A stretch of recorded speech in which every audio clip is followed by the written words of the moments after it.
बिस्मिल्लाहिर्रहमानिर्रहीम स्टूडेंट्स, कल वाले लेक्चर में हमारा ये कंट्रोल एट सेल लेवल का टॉपिक जो है वो थोड़ा सा इनकम्प्लीट रह गया था। तो इसमें आपको बताना ये था कि सेल के अंदर का जो सिस्टम होता है उसको इंट्रा सेलुलर एनवायरनमेंट कहते हैं, और ये जो सेल के बाहर का होता है जो मुख्तलिफ सेल्स के दरमियान में होती है स्पेस, इसको एक्स्ट्रा सेलुलर स्पेस कहते हैं।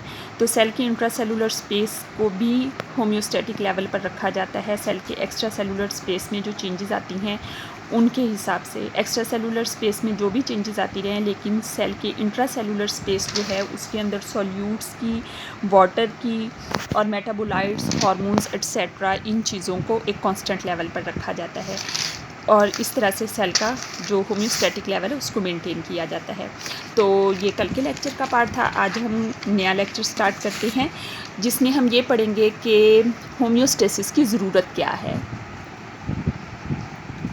तो होम्योस्टेसिस की नीड क्या है, ऑब्जेक्टिव क्या है, किस वजह से इसकी ज़रूरत पड़ती है। तो इसकी ज़रूरत इस वजह से पड़ती है कि एनवायरनमेंट में चाहे जो भी चेंजेस होती रहे, सेल के अंदर और ऑर्गेनिज़म के अंदर एक कांस्टेंट एनवायरनमेंट है। फॉर एग्जांपल आप वाटर के हिसाब से देख लें तो वाटर की दो कंडीशंस हो सकती हैं एनवायरनमेंट में, जिसमें एक कंडीशन ये है कि एनवायरनमेंट में वाटर बहुत ज़्यादा हो जाए और दूसरी कंडीशन ये है कि ड्रास्टिक एनवायरनमेंट क्रिएट हो जाए, बहुत कमी हो जाए वाटर की। दोनों कंडीशन में सेल की इंटरनल जो स्टेट है वो ऑलमोस्ट सिमिलर रहती है। ना बहुत ज़्यादा वाटर की अवेलेबिलिटी में सेल के अंदर बहुत ज़्यादा वाटर आ जाता है, और ना ही ऐसा होता है कि जब एनवायरनमेंट में वाटर की कमी हो जाए तो सेल के अंदर वाटर की कमी हो जाए, बल्कि सेल के अंदर एक ख़ास लेवल मेंटेन रहता है। इस तरह से टेम्परेचर के कंडीशन में भी होता है कि टेम्परेचर एनवायरनमेंट में गर्मियों सर्दियों में ये मुख्तलिफ कंडीशंस में बहुत ज़्यादा चेंजेस आती रहती हैं, लेकिन सेल के अंदर का टेम्परेचर एक लेवल तक मेंटेन रहता है। अब वो लेवल एक सेट पॉइंट नहीं है बल्कि एक रेंज है। उसकी एक लोअर रेंज भी होती है, एक अपर लिमिट भी होती है। यानी वाटर की एक लोअर लिमिट है, एक अपर लिमिट है। लोअर लिमिट से कम नहीं होता, अपर लिमिट से ज़्यादा नहीं होता। इसी तरह से टेम्परेचर की एक लोअर लिमिट है, एक अपर लिमिट है। लोअर लिमिट से कम नहीं होता और अपर लिमिट से ज़्यादा नहीं होता। ये सब कुछ होता कैसे है, इसको कंट्रोल कौन कर रहा है। तो हम इसको पहले नॉन लिविंग और जो चीज़ें होती हैं जैसे रेफ्रिजरेटर है उसकी एग्जांपल से समझते हैं, तो उससे फिर हमें लिविंग सिस्टम में भी समझना आसान हो जाएगा। रेफ्रिजरेटर की एग्जांपल इस तरह से है कि रेफ्रिजरेटर को हमने एक सेट पॉइंट दिया होता है कि इसका टेम्परेचर इस लेवल तक कम करना है। जब टेम्परेचर उससे ज़्यादा कम होने लगता है तो ये बंद हो जाता है, उसका सेट पॉइंट उसको कंट्रोल कर लेता है।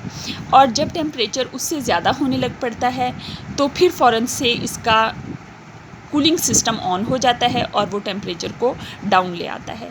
इसी तरह से ह्यूमन बीइंग, मुख्तलिफ ऑर्गेनिज़म्स जो लिविंग ऑर्गेनिज़म्स हैं उनकी बॉडी में भी इस तरह से होता है। लिविंग ऑर्गेनिज़म्स में इनमें किस तरह से होता है, इनमें तीन चीज़ें होती हैं। एक इनमें रिसेप्टर होते हैं। रिसेप्टर जो है ये एनवायरनमेंट में होने वाली चेंज को डिटेक्ट करते हैं, चेंज को ये डिटेक्ट करते हैं। और उसके बाद एक चीज़ है कंट्रोल सेंटर। ये कंट्रोल सेंटर कंट्रोल करता है चेंज के मुताबिक, बॉडी को कंट्रोल करता है कि बॉडी उस चेंज के साथ चेंज ना हो। और थर्ड है अफेक्टर। अफेक्टर वो सिस्टम है जिसके ज़रिए से ये चेंज प्रोड्यूस होता है। फॉर एग्ज़ाम्पल टेम्परेचर के लिए हमारी जो स्किन है उसके रिसेप्टर सेल्स हैं जो कि चेंज को, एनवायरनमेंट में होने वाली चेंज को डिटेक्ट करते हैं और फिर बॉडी के कंट्रोल सेंटर को मैसेज भेजते हैं। कंट्रोल सेंटर उसको डिटेक्ट करता है कि वाकई ही टेम्परेचर इंक्रीज़ हो गया है, और फिर उसके बाद वो अफेक्टर को मैसेज भेजता है जो कि यहाँ पर स्वेट ग्लैंड्स हैं। अफेक्टर यहाँ पर स्वेट ग्लैंड्स हैं और वो स्वेट ग्लैंड्स स्वेट प्रोड्यूस करते हैं और स्वेट की मदद से बॉडी का टेम्परेचर फिर कम हो जाता है। और इस तरह से ये तीन चीज़ें आपस में मिलकर लिविंग ऑर्गेनिज्म में होम्योस्टेसिस को मेंटेन रखते हैं। हमने टेम्परेचर के हिसाब से किया, इसी तरह से वाटर के हिसाब से, इसी तरह से कोई भी चेंज बॉडी के अंदर आनी हो या एनवायरनमेंट में कोई भी चेंज आ रही है तो उसके अकॉर्डिंग लिविंग ऑर्गेनिज्म में ये एक सिस्टम चलता है और ये नेगेटिव फीडबैक मैकेनिज्म के ज़रिए से होता है। नेगेटिव फीडबैक मैकेनिज्म क्या होता है? ये ऐसा मैकेनिज्म है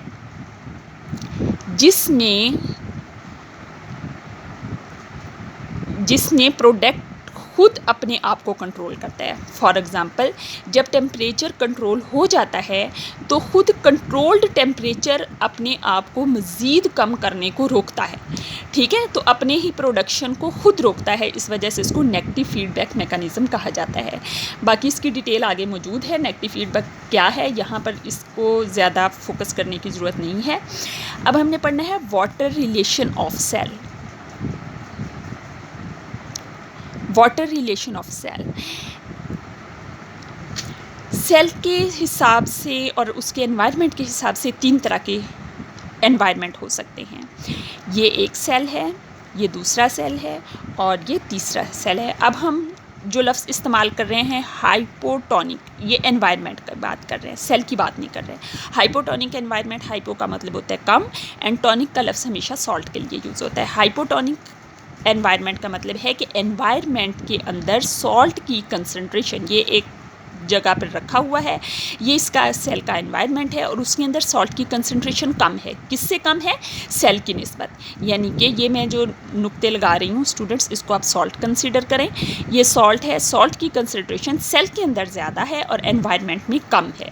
वाटर हमेशा ज़्यादा सॉल्ट की तरफ मूव करता है, तो चूँकि सेल के अंदर सॉल्ट की कंसंट्रेशन ज़्यादा है, एनवायरनमेंट में कम है, तो वाटर किस तरफ मूव करेगा? सेल के अंदर मूव करेगा।